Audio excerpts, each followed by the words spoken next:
너희는 나를 누구라 하느냐 그 질문 앞에 우리가 어떻게 대답해야 될까요?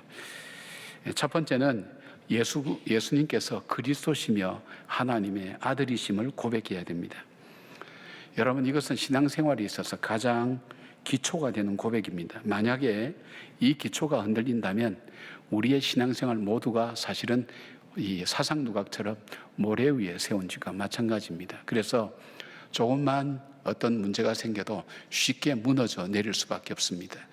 우리의 가장 나로 하여금 오늘 이 자리에 있게 하고 신앙생활하게 하고 봉사하게 하고 헌신하게 하고 함께 섬기게 하는 이 모든 것의 가장 밑바닥 뿌리 속에 이 고백이 있어야 된다는 겁니다. 이 고백이 되어지지 않고 우리가 하는 것은 언제든지 무너지고 그만둘 수 있다는 것을 말씀하고 있습니다. 그리스도란 말은 기름 부음을 받다라는 헬라어입니다. 동의어가 히브리어로 말하면 메시아 구원자라는 뜻입니다. 다시 말씀을 바꾸면 예수님이 나의 그리스도라는 뜻은 예수님은 기름 부음을 받은 사람입니다 라는 그런 고백과 마찬가지입니다. 구약에는 자신들의 삶과 밀접한 관계가 있는 세 가지 직분을 세울 때에 사람들 세울 때 양각 나팔에 기름을 부어서 넣어서 머리에 부어서 그 사람을 세웠습니다. 그 세 사람의 그 직업이 뭐냐면 첫째는 왕이었습니다. 왕을 세울 때 머리에 기름 부었고, 그 다음에 제사장을 세울 때 머리에 기름 부었고, 선지자를 세울 때 머리에 기름을 부었습니다. 그런데 이스라엘이 자기 삶의 가장 관계가 밀접한 이 세 사람, 왕을 경험했는데 왕은 정말 자신들의 경배와 찬양을 받고 높임을 받고 존경을 받기에 합당한 사람이 아니라 그렇지 못한 사람을 많이 경험하게 되었습니다. 게다가 그 왕은 우리를 보호해 줄 거라고 믿었지만 나약하고 오히려 백성들을 괴롭히는 왕을 경험하면서 백성들 속에 이런 기도가 어느새 나오기 시작했습니다. 하나님, 진정한 왕, 참된 왕, 하나님으로부터 보냄받은 그 왕을 보내달라고, 우리가 정말 존경할 수 있고 사랑할 수 있고 찬양할 수 있으며 우리가 그 말 앞에 복종하고 그를 섬길 수 있는 그 왕을 보내달라고 기도하기 시작했습니다. 그리고 그들이 또 제사장을 경험했으며, 제사장이라는 것은 백성들이 죄가 있을 때 제물을 들고 제사장에 가면 제사를 드려서 하나님께 상달되게 하고 하나님으로부터는 용서와 자유함을 회복해 하는 그런 이 직책을 맡은 사람이었습니다. 자기 인생의 짐, 죄의 짐을 가볍게 하고 없이 해주는 그런 중보자였습니다. 그런데 그 제사장들은 그런 사람들이 아니었습니다. 자기들이 경험한 제사장들은 자기들의 어깨에 더 많은 짐을 지우고 어려움을 주는 그런 사람들이었습니다. 그래서 백성들 속에 그런 탄식이 나옵니다. 하나님, 우리에게 참된 중보자, 하나님과의 만남을 이룰 수 있는 그런 제사장이 필요합니다. 그 제사장을 달라고 그렇게 기도했습니다. 그리고 또 하나 있다면 선지자에 대한 기도가 있었습니다. 그들이 경험했던 선지자는 하나님 말씀, 진리의 말씀을 그대로 전하는 것이 아니라 자기의 지식, 자기의 입장, 자기의 여러 가지 사상적인 것, 이것을 통해서 이 말씀을 전하게 되니까 하나님 말씀을 제대로 이들이 들을 수가 없었어요. 그래서 하나님 앞에 기도합니다. 하나님, 정말 하나님 말씀을 바로 전해줄 수 있는 바로 그 선지자를 우리에게 달라고 그렇게 기도하기 시작했어요. 그래서 하나님께서 보내겠다고 약속하신 분이 누구냐? 바로 메시아입니다. 그러니까 메시아, 기름 부음 받았다, 이 뜻은, 메시아라는 뜻은 하나님께서 우리에게 참된 왕, 참된 이 제사장, 참된 선지자를 보내주시겠는데 바로 그분이 예수님이라는 것을 고백하는 겁니다. 여러분, 예수님이 참으로 왕이 되신다는 것은, 왕은 찬양과 존경과 영광을 받을 만한 분이며 왕은 자기 백성을 지키고 보호할 능력을 갖고 계시는 그런 분이라는 것입니다. 그래서 우리가 예수님을 찬양하고 경배하고 예수님은 반석과 피난처와 산성과 요새라고 부르는 것은 예수님은 하나님 보내신 참된 왕이라는 것을 믿기 때문입니다. 예수님이 참된 제사장이 되신다는 것은 우리의 진정한 중보자 되시는 분이라는 고백입니다. 그래서 우리가 예수님께 우리의 죄를 고백하고 예수 그리스도의 십자가를 통해서 은혜의 보좌 앞에 담대히 나아가 하나님을 만나고 죄사함 받고 새로운 공급 받을 수 있음을 믿는 것입니다. 예수님이 참된 선지자가 된다는 것은 예수님의 말씀이 거짓이나 변함이나 부족함이 없는 완전한 하나님의 말씀이라는 것을 고백하는 것입니다. 우리가 하나님의 뜻과 마음을 예수님의 말씀을 통해서 알게 되고 이해하는 것이라는 거죠. 하나님은 천지를 창조하시고 역사를 주관하신 분이며 우리의 생사화복을 주관하신 분입니다. 예수님께서 완전한 선지자이시기에 예수님의 말씀을 받아들이고 우리 인생의 기초를 예수님의 말씀 위에 세우는 것입니다. 그래서 예수님을 고백할 때 예수님은 그리스도이십니다 라는 그 고백이 우리에게 있어야 됩니다. 주님은 참된 왕이요, 참된 선지자요, 참된 제사장임을 믿음으로 고백하는 것입니다. 거기에 우리 인생의 기초를 세우고 그 말씀이 우리 인생의 기준이 되는 것입니다. 사랑하는 여러분, 우리가 교회 그냥 나왔다 오셨다 가셨다 그것보다도 더 중요한 것이 있다면 그 예수님이 나의 구세주와 주님 되신다는 사실을 우리가 분명히 고백하고 믿을 수 있어야 됩니다. 예수님은 나의 삶에 참된 왕, 예수님은 참된 선지자, 참된 제사장임을 고백하고 그 주님을 찬양하고 예배하고 경배하고 그 말씀에 순종하고 우리가 기뻐하며 우리의 허물과 죄를 주님 앞에 내어놓고 그 말씀을 내 인생의 기초로 삼고 말씀의 기준을 따라서 내 삶을 선택하고 결정하는 일, 이것이 바로 신앙인이 돼서 가장 중요한 일입니다. 이 삶의 고백이 여러분의 고백이 되기를 바랍니다. 두 번째로 고백해야 될 것이 뭐냐면 너희는 나를 누구라 하는 그 질문 앞에 예수님은 나의 구세주이며 주인이라고 대답할 수 있어야 됩니다. 우리가 예수님께서 그리스도 되신다는 사실을 아는 것도 중요합니다. 그러나 그 주님과 나와의 관계에 대한 고백이 뒤따라야 합니다. 베드로가 주는 그리스도시로라고 했을 때의 원어에는 이 주가 아니고 당신이라는 2인칭을 사용했습니다. 2인칭은 1인칭과 관계를 나타내는 인칭 대명사입니다. 다시 말씀드리면 참된 왕과 참된 제사장과 참된 선지자 되신 바로 그 예수님이 나의 구세주, 나를 구원해 주시고 나의 주인 되신다는 그 고백이 드려져야 된다는 것입니다. 왜냐하면 예수님과 나와의 관계 문제가 정립이 안 되면 이 우리의 믿음과 신앙은 우리 삶에 아무런 영향을 주지 못합니다. 그냥 지나가는 이야기에 불과합니다. 예수님께서 십자가에 죽으셔서 우리의 구세주가 되셨지만 부활하셔서 내 삶의 주인 되시는 것을 고백할 수 있어야 됩니다. 지난주 예수는 역사다라는 영화의 리스트로벨의 이야기를 기억하시죠? 자기가 오랜 연구합니다. 그 아내가 기독교에 빠진 것이 너무 안타까워서 그 아내의 허구를 밝히기 위해서 기독교를 연구합니다. 핵심되는 부활을 연구하죠. 예수와 부활.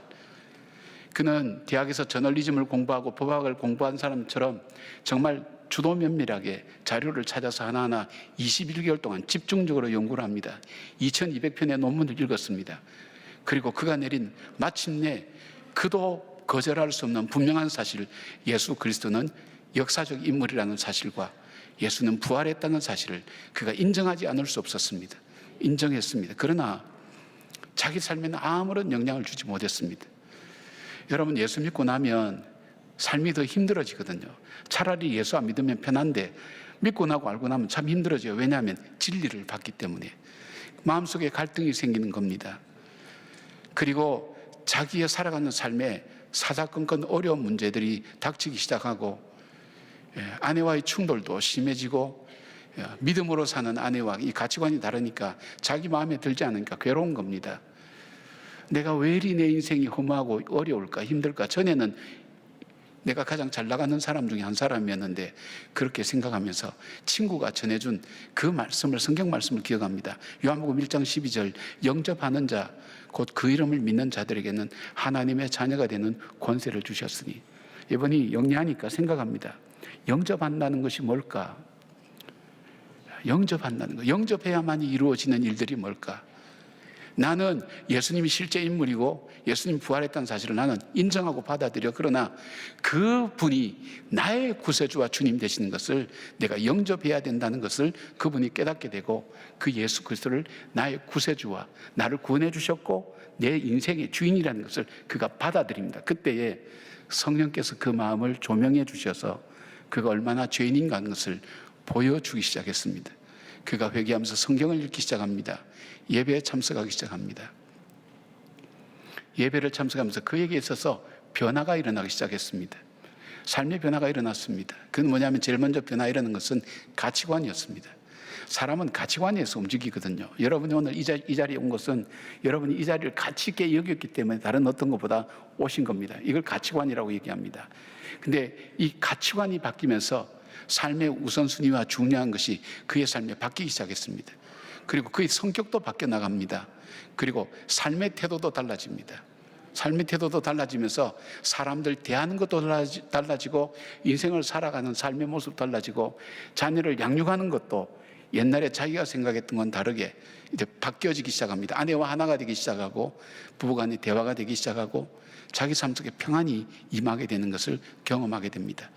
그것이 자기만의 구세주와 주님이 아니라 이것을 알지 못한 사람에게 함께 전해야 되겠다. 그 예수님이 정말 나의 구세주와 주님이라는 사실을 증거하는 삶으로, 이걸 변정론이라 그러는데 그가 기독교를 변증하는 사람으로 변화되고 새로운 것을 보게 되었습니다. 여러분, 예수님이 나의 구세주다 주님이다 하는 것을 우리가 어떻게 고백할 수 있을까요?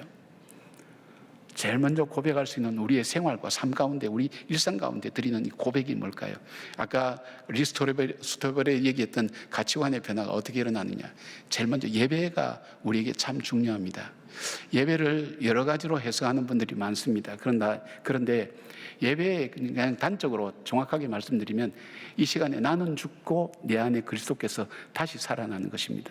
내가 죽었다는 의미는 내 상식, 내 지혜, 내 지식, 내 경험, 이것이 다 내려놓고 예수님의 말씀, 그 예수님의 말씀이 나에게 있어서 새롭게 조명되며 그 말씀을 따라서 사는 삶의 변화인데, 바울은 이것을 뭐라고 얘기했냐면 나를 십자가에 못 박았다 그랬습니다. 단순히 그냥 예수님 말씀을 그냥 잘 받아들였다 이것이 아니라 내가 알고 있는 모든 것, 내가 믿고 있는 모든 것, 내가 생각하는 모든 것을 아예 십자가에 못 박았다 그랬습니다. 그리고 내 안에 그리스도께서 그리스도의 말씀으로 내가 새로워지고 그리고 그리스도의 말씀으로 살아가는 삶이 일어나는 것. 그래서 나는 피조물이며 하나님은 창조주 되시고 예수 그리스도로 말미암아 내가 구원받았다는 사실을 인정하고 고백하고 받아들이는 그것이 바로 예배입니다. 예배에 만약 이것이 없다면 예배에 감격이 없습니다. 예수님이 참된 왕이요, 참된 제사장이요, 참된 선지자라는 것을 내가 받아들입니다. 믿습니다. 그러나 그 주님과 나와의 관계가 없으면 아무런 삶이 일어나지 않습니다. 제가 종종 말씀드립니다만 저 우크라이나 전쟁이 터지고 있어서 그는 피난민들이나 지금도 죽어간 사람들 참 많습니다. 우리가 그것 때문에 밤잠 못 자는 분 여러분 중에 계시나요? 밤잠 못 자는 분 있어요. 어떤 분이냐? 거기에 가족이 있는 분은 잠 못 자요. 뉴스에 촉각을 세우는 거예요. 그 이유가 뭐죠? 관계가 있기 때문에. 예수님과 나와의 관계가 없으면 내 삶에 아무런 변화가 없습니다. 교회 생활에 익숙해질 뿐입니다. 그렇게 살다가 그렇게 떠나는 겁니다. 여러분에게 정말 그 예수님이 나의 참된 왕이며 나의 선지자며 나의 제사장 되시는 그 주님, 그래서 십자가를 지시고 내 죄를 사해 주시고 십자가를 통해 하나님 앞에 보좌 앞에 나갈 수 있도록 하나님과 만날 수 있도록 인도하신 참된 중보자 되신 그 예수님이 나의 구세주와 주님이라는 그 고백이 삶을 통해서도 드려지는 여러분의 신앙이 되기를 바랍니다. 세 번째로, 너희는 나를 누구라 하는 그 주님의 질문 앞에, 그 질문의 답 속에 천국 열쇠를 맡겨주신 것을 고백할 수 있어야 됩니다. 예수님께서 구세주와 주님으로 고백하는 사람에게는 주님께서 맡겨주신 사명이 있다는 것을 알게 되는데 그것은 뭡니까? 바로 천국 열쇠입니다. 이 천국 열쇠는 베드로만이 아니라 주님이 자신의 구세주와 주님 되시는 모든 사람에게 주신 사명입니다. 여기는 논란이 교리적으로도 많기 때문에 여러분께서 잘 들으셔야 됩니다. 자신의 구세주와 주님으로 고백하는 모든 사람에게 주신 주님의 선물이요, 주님의 사명입니다. 그리고 그것은 죽어서 가는 나라뿐 아니라 이 땅에서도 우리가 살 수 있는 그런 하나님 나라를 말씀하고 있습니다. 하나님 나라를 우리에게 선물로 주셨습니다. 근데 주님이 주신 이 천국, 이 천국의 열쇠는 음부의 권세가 이기지 못한 능력이 있습니다. 지상에서 천국의 문을 여는 능력이 있습니다. 사망 권세를 이긴다는 의미와 함께 하나님 나라에 들어갈 열쇠를 우리에게 맡기셨다는 것입니다. 어떤 죽음도 우리를 영원히 삼키지 못하도록 우리를 지켜주실 뿐 아니라 우리를 통해 천국의 문을 여는 사명을 맡기셨습니다. 19절에 보니까 내가 천국 열쇠를 내게 주리니 내가 땅에 무엇이든지 매면 하늘에서도 매일 것이요 내가 땅에서 무엇이든지 풀면 하늘에서도 풀리리라.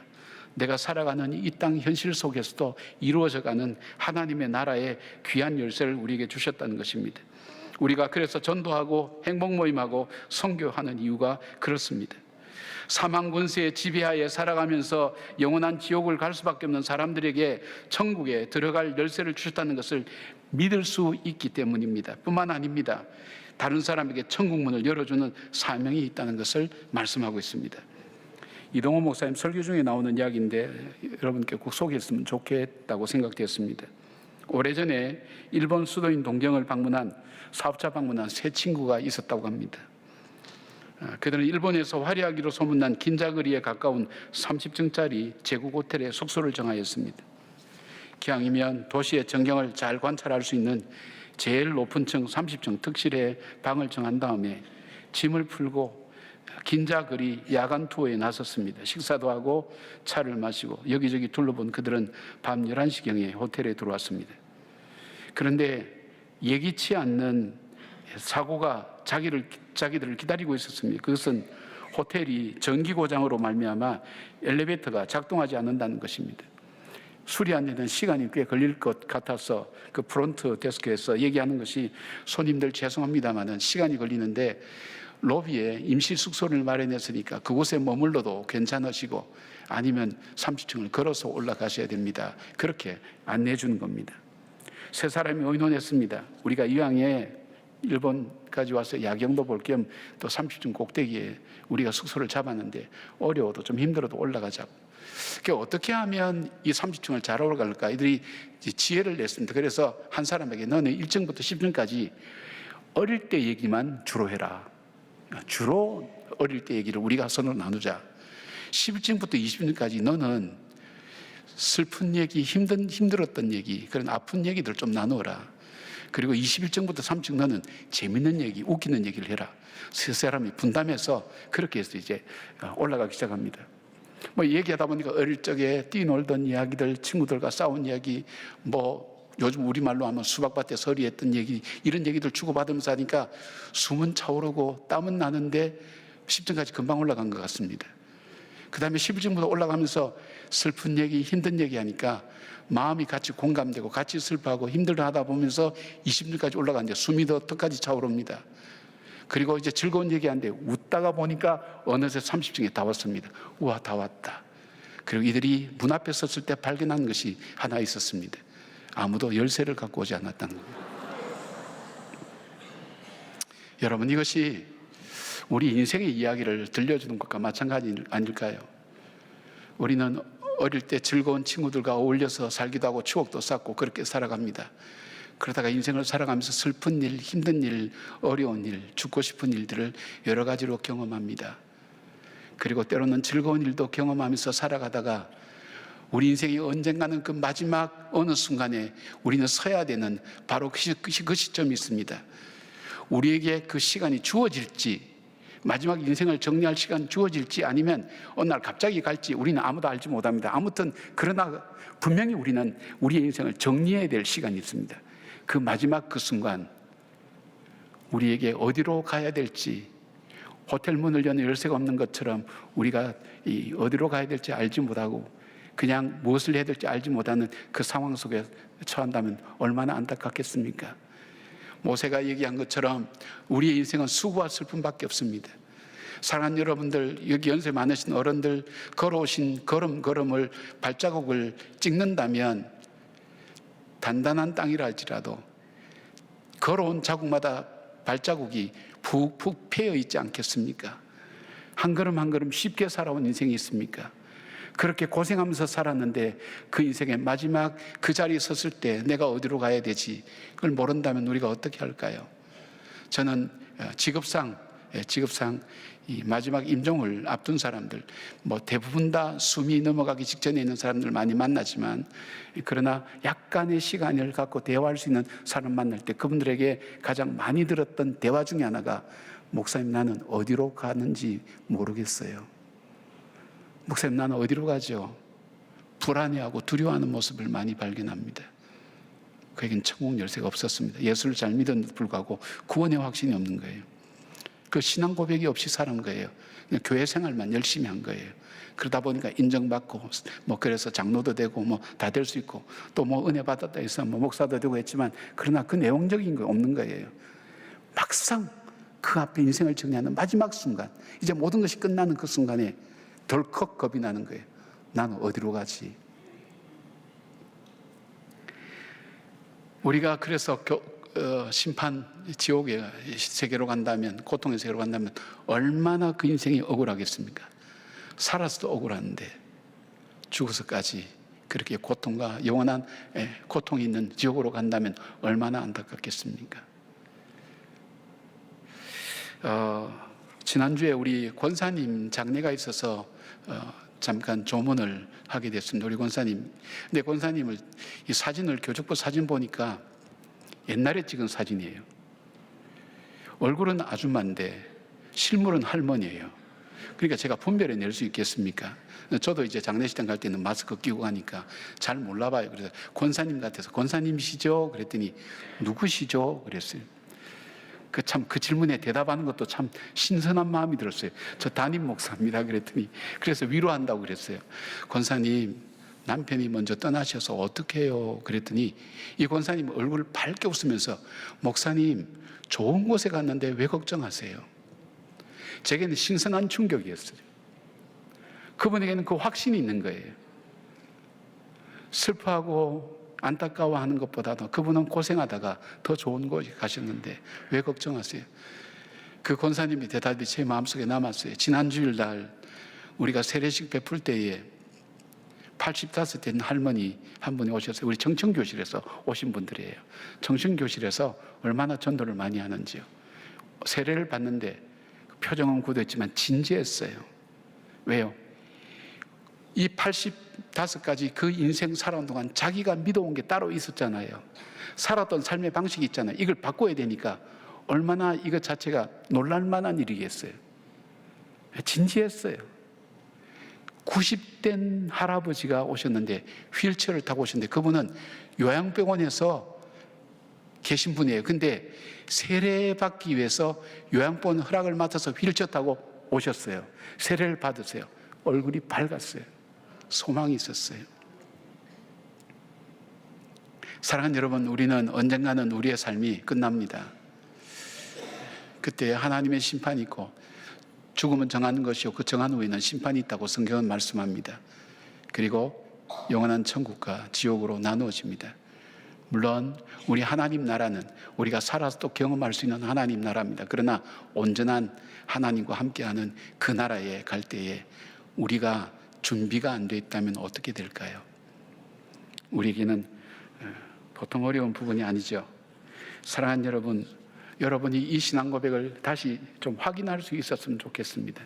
성령께서 우리에게 가르쳐 주셔서 감동해서 나로 하여금 고백하게 하는 신앙 고백.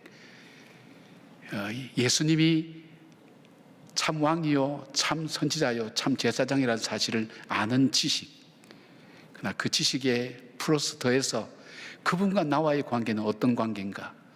바로 그분이 나의 참된 왕, 그분이 나의 참된 제사장, 그분이 참된 나의 선지자라는 그 믿음의 고백, 그 고백이 담긴 삶의 이 실제 삶의 모습들, 그 삶이 만들어가는 하나님 나라의 의와 희락과 화평의 모습들, 얼마나 귀한 삶일까요? 그리고 하나님께서 약속해 주신 천국 열쇠, 예수님께서 바리새인과 서기관을 향해서 그렇게 책망하셨어요. 너희는 천국 문을 열어주는 것이 아니라 천국 문에 막아서서 가려서 천국 가는 사람 막고 있다고. 혹시 저와 여러분이 그런 모습은 아닌가요? 천국 열쇠를 주신 주님, 바로 나뿐 아니라 다른 사람의 천국 문도 열어주는 그 열쇠를 우리가 가졌다는 사명을 기억하시면서 저와 여러분의 신앙이 정말 생명력 있고 참 산소망 되신 주님을 바라보는 믿음의 고백이 주님의 질문 앞에 답이 되는 그런 삶이 되는 축복받는 하나님의 사람 되시기를 주님의 이름으로 축원합니다.